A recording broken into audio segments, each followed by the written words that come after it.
భారత్ మాతాకి నేనంటే భోజనం చేయలేదు.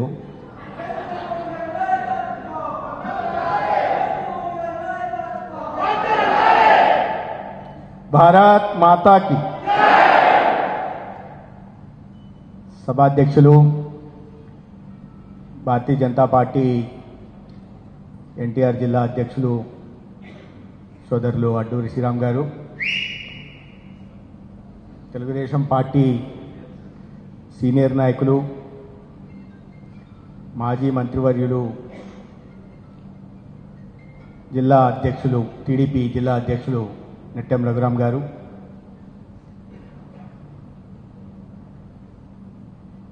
అనేక సంవత్సరాల పాటు ఉద్యోగస్తులకు సంబంధించిన సమస్యలపై అనేక ఉద్యమాలు చేసి వాళ్ళ శాసన మండలి సభ్యులుగా ఉంటున్న సోదరులు అశోక్ బాబు గారు,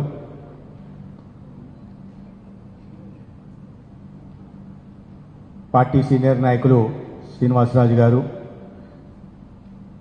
కృష్ణా జిల్లా అధ్యక్షులు సోదరులు రాజాబాబు గారు, ఆర్ముగం గారు, సుబ్రహ్మణ్యం గారు, విజయ్ కుమార్ గారు, నరేంద్ర గారు, వెంకట సుబ్బయ్య గారు, నా పార్టీ సహచర కార్యకర్తలందరికీ, ముఖ్యంగా అక్క చెల్లెలందరికీ కూడా చేతులెత్తి నమస్కరిస్తున్నాం. మిత్రులారా, మనం ఇవాళ సమావేశం నిర్వహించుకోవడానికి ప్రధాన కారణం, అనేక సంవత్సరాల పాటు రాజకీయాల్లో ఉంటూ 3 సార్లు ఎమ్మెల్యేగా గెలిచి రాష్ట్రంలో మంత్రిగా కూడా బాధ్యతలు సమర్థవంతంగా నిర్వహించి ఒక వివాదారహితుడిగా ఉంటూ అందరి తల్లో నాలుగుగా ఎవరు ఏ సమయంలో వెళ్ళినా ఆ సమస్య పరిష్కారం కోసం శ్రమిస్తూ ఇటీవల కూటమి ధర్మంలో భాగంగా తను ఎన్నో సంవత్సరాలుగా పనిచేస్తున్న సీటు కూటమిలో జనసేనకు వెళ్తే ఎక్కడ కూడా చిన్న దీన్ని కూడా అసంతృప్తిని తెలియజేయకుండా కూటమి విజయం కోసం నిరంతరం పనిచేసి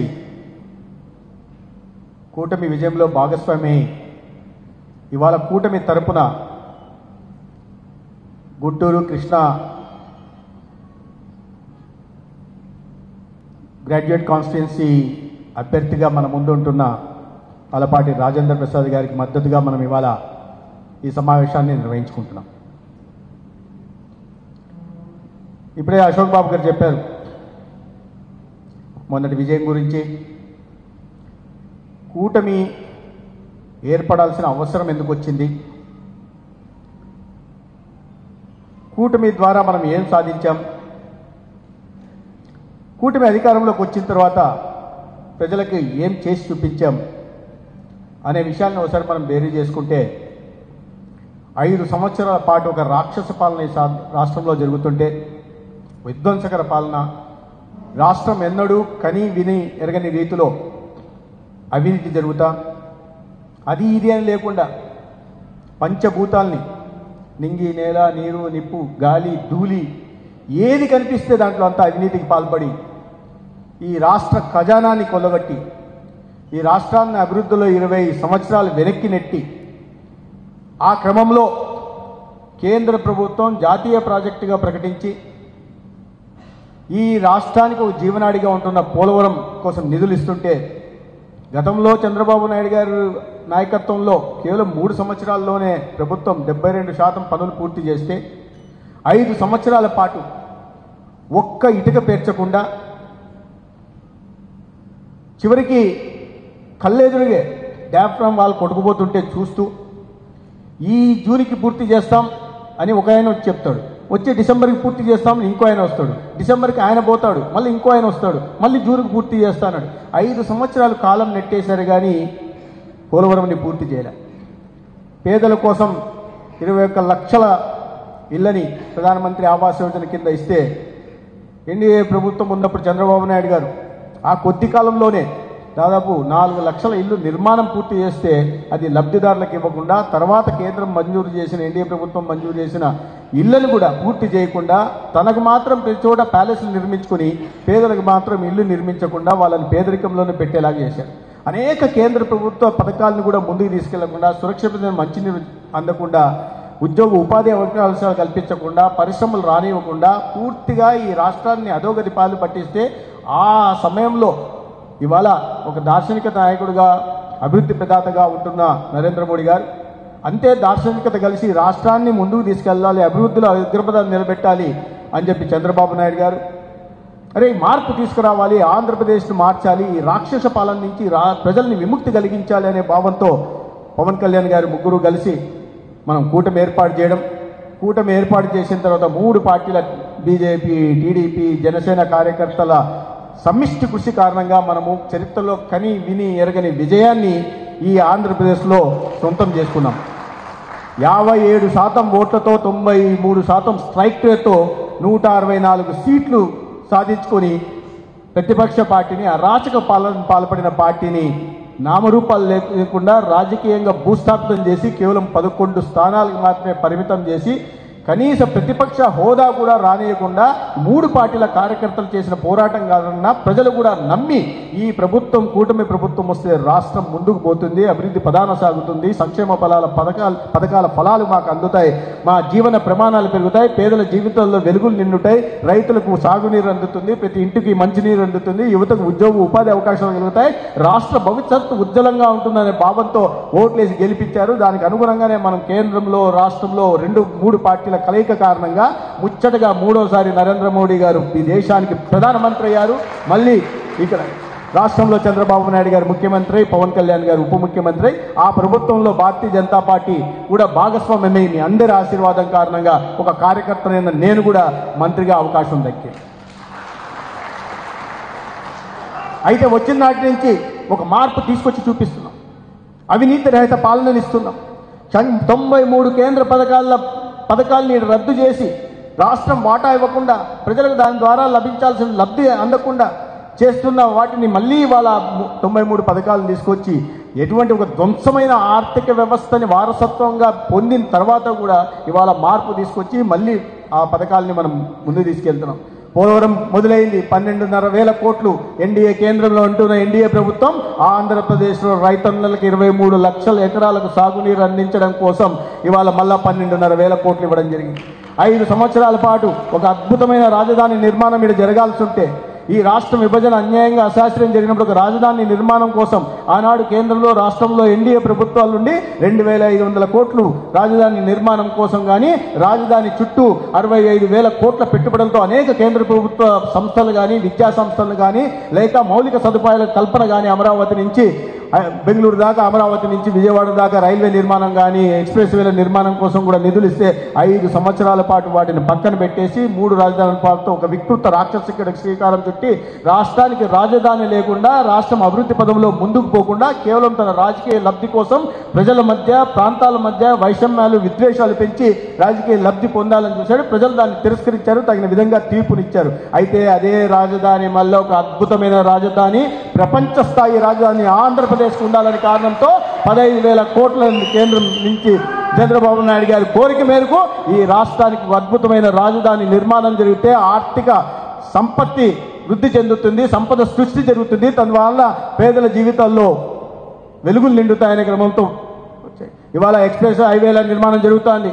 గతంలో వాళ్ళు వాటా ఇవ్వకుండా ఆగిపోయిన రైల్వే పనులు ప్రారంభమయ్యాయి. రేపు మాపో మన విజయవాడకి, విశాఖపట్నం కూడా మెట్రో రైలు పనులు కూడా ప్రారంభమైపోతాయి. ఇవాళ అనేక చోట్ల అనేక కొత్త సంస్థలు ప్రారంభమవుతున్నాయి. గతంలో భూమి ఇవ్వకుండా, మీరు ఒకసారి ఆలోచించండి, కేంద్రంలో, రాష్ట్రంలో ఎన్డీఏ ప్రభుత్వాలు ఉండడం వల్ల జరిగిన లబ్ధి. గతంలో మనం చూస్తే ప్రతిష్టాత్మక విద్యా సంస్థలు ఐఐటి కానీ, ఐఏఈ కానీ, ఎయిమ్స్ కానీ, ఐఐఎఫ్టి కానీ, లేకపోతే ఐఐటిడిఎం కానీ, Indian institute of tourism travel management కానీ, లేదా IIIT టూల్ డిజైన్ మేనేజ్మెంట్ కానీ, లేదా IISER కానీ, లేదా central institute for petroleum engineering technology కానీ, లేదా సాంస్క్రిట్ విద్యాపీఠ్ కానీ, లేకపోతే నేషనల్ ఇన్స్టిట్యూట్ ఆఫ్ డిజైన్ కానీ, లేకుంటే నేషనల్ ఇన్స్టిట్యూట్ ఆఫ్ టెక్నాలజీ కానీ, లేకపోతే అనేక ఇక్కడ కొత్తగా పాస్పోర్ట్ రీజనల్ సెంటర్లు కానీ అనేక వచ్చాయి. సెంట్రల్ యూనివర్సిటీ వచ్చింది, ట్రైబల్ యూనివర్సిటీ వచ్చింది, హార్టికల్చర్ యూనివర్సిటీ వచ్చింది. కానీ ఒక ట్రైబల్ యూనివర్సిటీ ఆనాడు చంద్రబాబు నాయుడు భూమి ఇచ్చిన దాన్ని చివరిలో ప్రభుత్వం నాడు పోవడం వల్ల ఆ భూమి కూడా ట్రైబల్ యూనివర్సిటీ, గిరిజనులకు అందాల్సిన భూమి, ట్రైబల్ యూనివర్సిటీ నిర్మాణానికి ఇవ్వాల్సిన భూమిని కూడా 5 సంవత్సరాల పాటు ఇవ్వకుండా ఆపేశాడు. 2019లోనే మనం ఈ రాష్ట్రానికి ప్రత్యేకంగా రైల్వే జోన్ను అనౌన్స్ చేసి ప్రధానమంత్రి గారు అనౌన్స్ చేసిన తర్వాత కేవలం 200 ఎకరాల భూమి ఇవ్వకపోవడం వల్ల 5 సంవత్సరాల పాటు మనం అందరం కోరుకున్న ప్రత్యేక రైల్వే జోన్ కూడా మన రాష్ట్రానికి రాకపోయింది. ఇవాళ పరిస్థితి మార్పు వచ్చింది. అక్కడ ట్రైబల్ యూనివర్సిటీకి భూములు వచ్చాయి, ట్రైబల్ యూనివర్సిటీ నిర్మాణం జరుగుతుంది, రైల్వే జోన్కి భూములు ఇవ్వడం జరిగింది, రైల్వే జోన్ నిర్మాణం జరుగుతుంది. ఇక్కడ మన దగ్గర central institute of naturopathy yoga therapy అనే ఒక ఇన్స్టిట్యూట్ కేంద్ర ప్రభుత్వం మంజూరు చేసింది. మొన్న ప్రధానమంత్రి గారు 5 సంవత్సరాలు దాని గురించి ఎవరు పట్టించుకోవాలి. మళ్ళీ మనం వచ్చాం కదా, ఆయుష్ మనం పెంచాలి కదా అనే ఉద్దేశంతో ఈ లోపల కేంద్రం నుంచి కూడా ప్రధానమంత్రి గారు దానికి భూమి పూజ చేస్తారు. 5 సంవత్సరాల పాటు దాన్ని పట్టించుకోలేదు కదా గత ప్రభుత్వం. ప్రధానమంత్రి గారు భూమి చేస్తారంటే మేము అధికారులను పంపించాం. అయ్యా భూమి ఎంత ఒకసారి చూసి రండి చేసి ఒక గోదాం ముఖ్యమంత్రి గారిని రిక్వెస్ట్ చేశాం. మేము పోతే అక్కడికి వెళ్ళిపోతే ఆ భూమి లేదు. గతంలో అద్భుతమైన భూమిని చంద్రబాబు నాయుడు గారు అక్కడ ఇచ్చిందని ప్రభుత్వం 15 ఎకరాల భూమిని ఇస్తే ఆ భూమి లేదు. ఏమైందయ్యా అంటే దాన్ని ఆయన సొంతంగా ఆయన ఏదో దైవాంశ సంభూతుడైనట్టు కాలనీలు కట్టి ఆ కాలనీల పేరుతో ఆ భూమిని ఇచ్చేశాడు. లేదు, భూమి ఎక్కడైనా ఇవ్వచ్చు, కానీ ఒక కేంద్ర ప్రభుత్వ సంస్థ ఈ రాష్ట్రానికి వస్తే నరేంద్ర మోడీ గారికి పేరు వస్తుందనే ఒక దురుద్దేశంతో ఆ భూమిని చెప్పా పెట్టకుండా గౌరవిస్తాం. మొన్న పోతే కానీ మనకు తెలియదు. ఇప్పుడు మళ్ళీ ఆ విషయాన్ని చంద్రబాబు నాయుడు గారి దృష్టికి తీసుకొస్తే ఇవాళ సిఆర్డీఏ పరిధిలో అద్భుతమైన మరీ అంత మంచి 15 ఎకరాల భూమిని రాబోయే రోజుల్లో వాటి నిర్మాణం చేయాలి. అంటే నేను ఎందుకు చెప్తున్నా ఈ ఉదాహరణలు అంటే ఆ రకంగా ప్రతి విషయంలో కూడా ఒక విషయాన్ని చిమ్ముతూ రాష్ట్ర ప్రజల పట్ల ద్వేషం పెంచుకొని ఒక కేంద్రం నుంచి అందుతున్న నిధులను రాష్ట్రానికి రానివ్వకుండా తద్వారా పేదరికంలోనే ప్రజలు ఉండిపోవాలా, తను చేస్తున్న ఉచితాల పేరుతో ఇస్తున్న ఉత్తుత్తి బట్టలు నొక్కి ఇస్తున్న హామీ ఏవైతే ఉన్నాయో వాటి ద్వారా తను ఏదో దైవాంశ సంపూతులాగా ఆయన పేరే ఎక్కడ తీసినా ఆయన పేరే అదృష్టం. మళ్ళీ ఒకసారి పొరపాటును వచ్చింటే మీకు ఎవ్వరికి మీ పిల్లలకు మీ పేరు మీకు నచ్చిన పేరు పెట్టుకునే అవకాశం ఉండేది కాదు. ఆయనే చెప్పేవాడు, ఆయన పేరో ఆయన భార్య పేరో చెప్పేవాడు. మీ ఇంటికి మీ నాన్న పేరుతో మీ అమ్మ పేరుతో లక్ష్మీ నిలయమనో లేకుంటే వెంకటేశ్వర నిలయమనో పెట్టుకునే అవకాశం ఉండేది కాదు. సరే, ఇవి మనం గుర్తు చేయాల్సి. ఇవాళ ఎందుకు ఇవన్నీ చెప్తున్నానంటే ఇవన్నీ మర్చిపోయాం. మనం ఇంత అరాచక పాలన మర్చిపోయాం. ఈ 9 నెలల్లో జరుగుతున్న అభివృద్ధిని కూడా మర్చిపోతున్నాం. ఎందుకంటే యుద్ధంలాగా చేశాం. ఒక యుద్ధం చేసి ప్రభుత్వాన్ని తెచ్చుకున్నాం కాబట్టి మా పని అయిపోయింది, ఇంకా మనం హ్యాపీగా కూర్చోవచ్చు, ఇంట్లో కూర్చొని టీవీ సీరియల్ చూసుకోవచ్చు, నెట్ఫ్లిక్స్ తీసుకోవచ్చు, లేకపోతే కానీ లేదు. రాజకీయాల్లో రాజకీయ పార్టీకి కార్యకర్తకు ఎప్పుడు కూడా విశ్రాంతి అనేది ఉండదు. రాజకీయ ప్రధానంగా మన పార్టీ కార్యకర్తకి చెరేవేతి అని నమ్మి సిద్ధాంతాన్ని నమ్మి వచ్చిన నిరంతరం చరిస్తూ ఉండు, ప్రజల్లో ఉండు, ప్రజలతో మమేకమై ఉండు, ప్రజల సమస్యల గురించి తెలుసుకుంటూ ఉండు, ప్రజల సమస్యల పరిష్కారానికి ప్రయత్నం చేస్తూ ఉండు అనే ఒక సిద్ధాంతంతో మనం వచ్చిన వాళ్ళం కాబట్టి మనకు విశ్రాంతి అసలే లేదనే విషయాన్ని గుర్తుపెట్టుకోవాలి. గతంలో జరిగిన అరాచకాన్ని ఇప్పుడు మనం ఓటర్ల దగ్గర పోయినప్పుడు వాళ్ళకి గుర్తు చేయాల్సిన అవసరం. ఇప్పుడు మనం చదువుకున్న ఓటర్లు, గతంలో మనకు ఓట్లు వేసిన వాళ్ళు అన్ని రకాలు ఉన్నారు. రాష్ట్రంలో ప్రజలందరూ కలిసి ఓటర్లు అంతా వేశారు. కానీ ఈనాడు గ్రాడ్యుయేట్ కాన్స్టిట్యున్సీకి చదువుకున్న ఓటర్లు మాత్రమే, వాళ్ళకి విషయాలు తెలుసు, అయినప్పటికీ గుర్తు చేయాల్సిన అవసరం ఉంది. ఉద్యోగస్తుల దగ్గర పోయినప్పుడు ఉద్యోగస్తుల్ని ఏ రకంగా అరెస్ట్ చేశారో, ఉద్యోగస్తుల మీద ఎటువంటి దాష్టికాలకు పాల్పడ్డారో, ఉద్యోగస్తుల్ని ఆ పార్టీ ఈ పార్టీ అనే పేరుతో జైల్లోకి ఎలా పెట్టారో విషయాన్ని ఇవాళ ఉద్యోగస్తుల దగ్గర పోయినప్పుడు ఆ ఉద్యోగస్తులు ఉన్న ఓటర్ ఉంటే టీచర్ ఉంటే చెప్పాల్సిన అవసరం ఉంది. అయ్యా మీ మీద ఇటువంటి దాష్టికాలు జరిగాయి, మీకు 7 రోజుల్లో ఏదో ఇచ్చేస్తా అన్నాడు, ఫలానా రోజుల్లో ఫలానా చేసేస్తా అన్నాడు, అంతా అయిపోయి అరచేతిలో వైకుంఠం చూపించి తర్వాత ఎన్నికలు అయిపోయినా తూచి పోడరా బాబు మీ దారి మీద అని చెప్పారు. సరే, వాళ్ళు కూడా తీర్చుకున్నారు, కానీ మర్చిపోతారు. మళ్ళీ కొత్త ప్రభుత్వం వచ్చిన తర్వాత కొత్త ఆకాంక్షలకు వాళ్ళ మనోభావాలకు అనుగుణంగా మనం నడుచుకుంటున్నాం. ఇచ్చిన హామీ రాష్ట్రంలో ప్రతి హామీని అమలు చేస్తున్నాం. కొత్తగా కేంద్ర ప్రభుత్వం నుంచి అనేక రకాలైన మనం ఇచ్చిన హామీల్ని లేదా ఇవ్వని హామీలు కూడా తీసుకొస్తున్నాం. ఒకే రోజు 2,10,000 కోట్ల పెట్టుబడులు రాష్ట్రంలోకి రావడం అంటే చిన్న విషయమా? ప్రధానమంత్రి గారు స్వయంగా వచ్చి వీటికి భూమి పూజ చేయడం అంటే చిన్న విషయమా? ఎన్ని ప్రైవేట్ సంస్థలు చంద్రబాబు నాయుడు గారి నాయకత్వం కారణంగా ఇవాళ ఆర్సిఎల్ మిట్టల్ గాని అంటే ఇవాళ నాయకత్వం మీద ప్రజల్లో పారిశ్రామికవేత్తలకు విశ్వాసం కలిగింది. పారిశ్రామికవేత్తలు వస్తే ఏంటి, పరిశ్రమలు వస్తాయి. పరిశ్రమలు రావడానికి కావాల్సిన లాజిస్టిక్స్ ఏమున్నాయో మౌలిక సదుపాయాల కల్పన ప్రభుత్వాలు చేస్తున్నాయి. పరిశ్రమలు వస్తే, పెట్టుబడులు వస్తే మన పిల్లలకి ఉపాధి అవకాశాలు వస్తాయి. దాంతో అది వస్తే తలసరి ఆదాయం పెరుగుతుంది. తలసరి ఆదాయం పెరిగితే మన సంపత్తి పెరగడమే కాకుండా రాష్ట్ర సంపత్తి పెరుగుతుంది. మనం ఏదైతే మన ముందు ఒక లక్ష్యాన్ని మన ప్రధానమంత్రి గారు నిర్దేశించారో 2047 నాటికి స్వాతంత్రం వచ్చి 100 సంవత్సరాలు పూర్తి చేసుకునే నాటికి మనం వికసిత భారత్ నిర్మాణం చేసుకోవాలి అని మన ముందర ఒక ప్రతి కార్యకర్తకు లక్ష్యాన్ని ఇచ్చారో ఆ లక్ష్యాన్ని పూర్తి చేయాలంటే మనం ఎన్నికల్లో గెలుస్తూ ఉండాలి. మనం అధికారంలో ఉండాలి. మన కార్యకర్తలు ఇవాళ కూటమిలో ప్రభుత్వం ఉన్న చోట ఢిల్లీలో బీజేపీ గెలిచింది. చంద్రబాబు నాయుడు గారికి వచ్చి ప్రచారం చేశారు. కూటమి చంద్రబాబు నాయుడు గారు వచ్చి ప్రచారం చేశారు.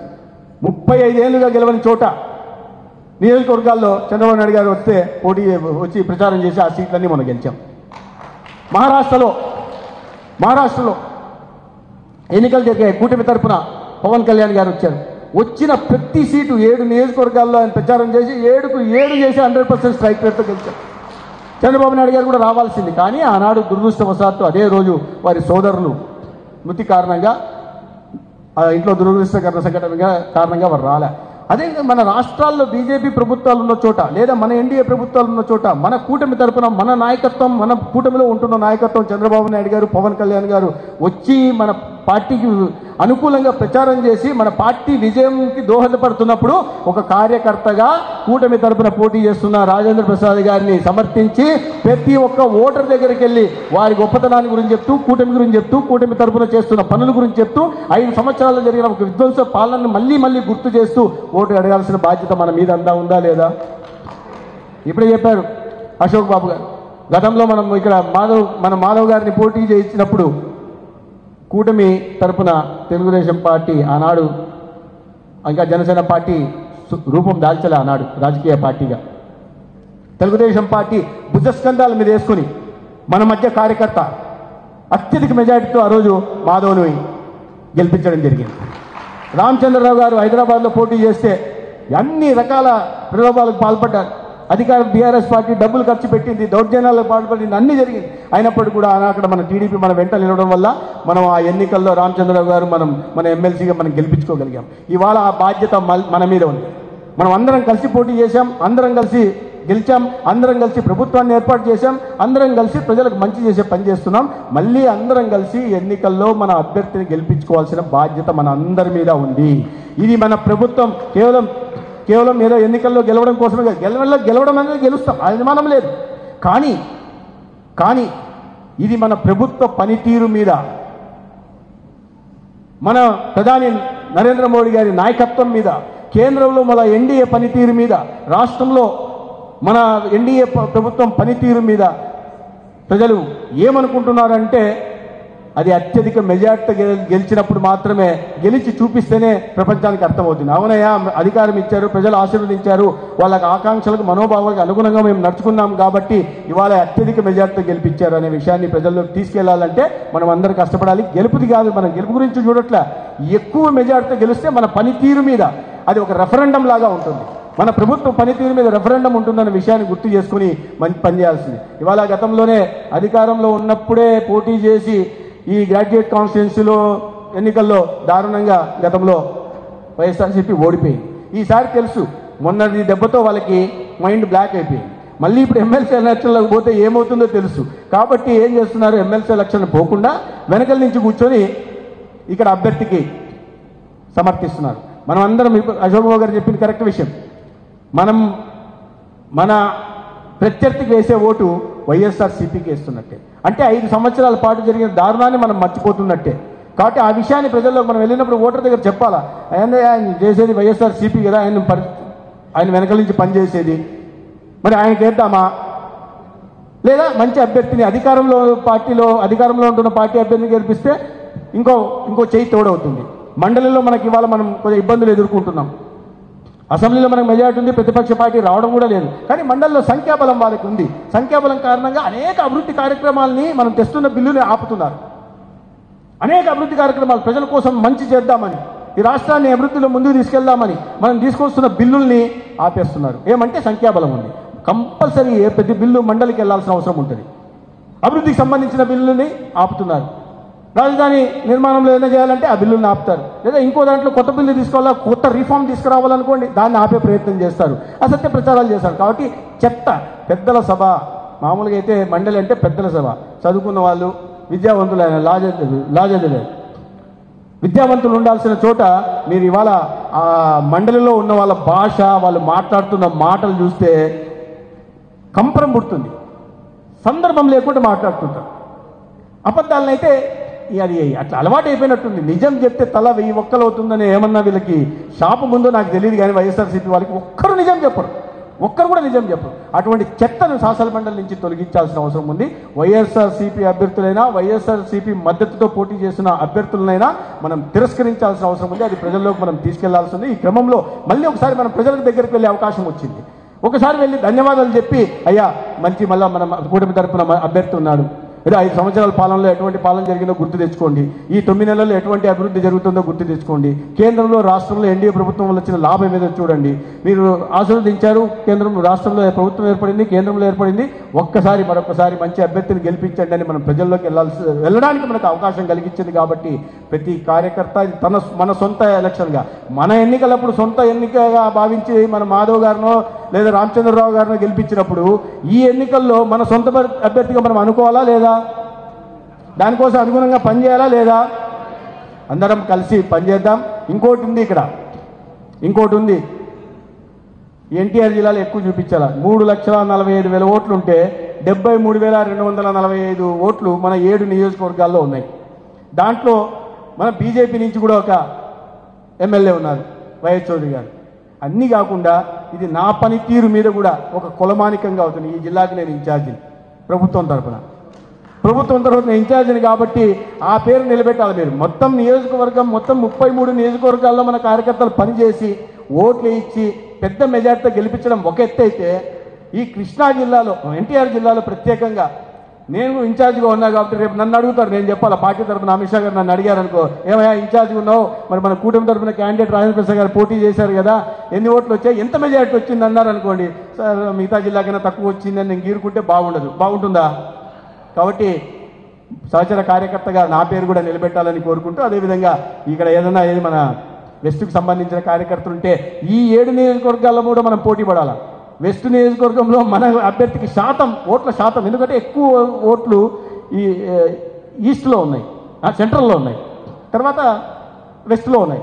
కాబట్టి ఓట్ల శాతంగా కూడా మనం ఎక్కువ ఓట్లు మన నియోజకవర్గాల్లో తెచ్చుకోవాల్సింది. అక్కడ మళ్ళీ స్వార్థమే, మన బీజేపీ ఎమ్మెల్యే ఉన్న చోట ఎక్కువ పోటీ పడి తేవాలి. మనం టీడీపీ ఎమ్మెల్యేలు, ఇతర కూటమి ఎమ్మెల్యేలు ఉన్న వాటికన్నా బీజేపీ ఎమ్మెల్యే ఉన్న చోట ఎక్కువ శాతం ఓట్లు వేయించినప్పుడే మనం భారతీయ జనతా పార్టీ ఒక చిత్తశుద్ధి కలిగిన భారతీయ జనతా పార్టీ కార్యకర్తగా ప్రభుత్వం గుర్తిస్తుంది. ఇవాళ ఈ సమావేశం సందర్భంగా మీ అందరినీ కలిసే అవకాశం కలిగించినందుకు అడ్డూరి శ్రీరామ్ గారికి నేను ధన్యవాదాలు తెలియజేసుకుంటూ, మరి దీనికి ఒక ప్రణాళిక చేసుకున్నారు, ఏ రకంగా వెళ్ళాలి, ఏ రకంగా ఓటర్లను సంప్రదించాలి, ఎంతమందికి ఒక ఇన్ఛార్జ్ కోఆర్డినేటర్ ఉండాలా, తర్వాత వాళ్ళ వివరాలన్నీ తీసుకోవడం, వాళ్ళతో నిరంతరం సంపర్కంలో ఉండడం, వాళ్ళని మాట్లాడుతూ ఉండడం, తర్వాత పోలింగ్ రోజు దాకా వాళ్ళని తీసుకెళ్లే దీనికి ఒక ప్రణాళిక కూటమి తరపున ఒక కమిటీ వేసుకోవడం జరిగింది. ఆ కమిటీని సంప్రదిస్తూ ఈ ఓటింగ్ ఎక్కువ శాతం చేసుకుని ఎక్కువ మెజార్టీతో గెలవడానికి మనం అందరము సహకరించాలని కోరుతూ సెలవు తీసుకుంటాం. ధన్యవాదాలు. భారత్ మాతాకి ధన్యవాదాలు.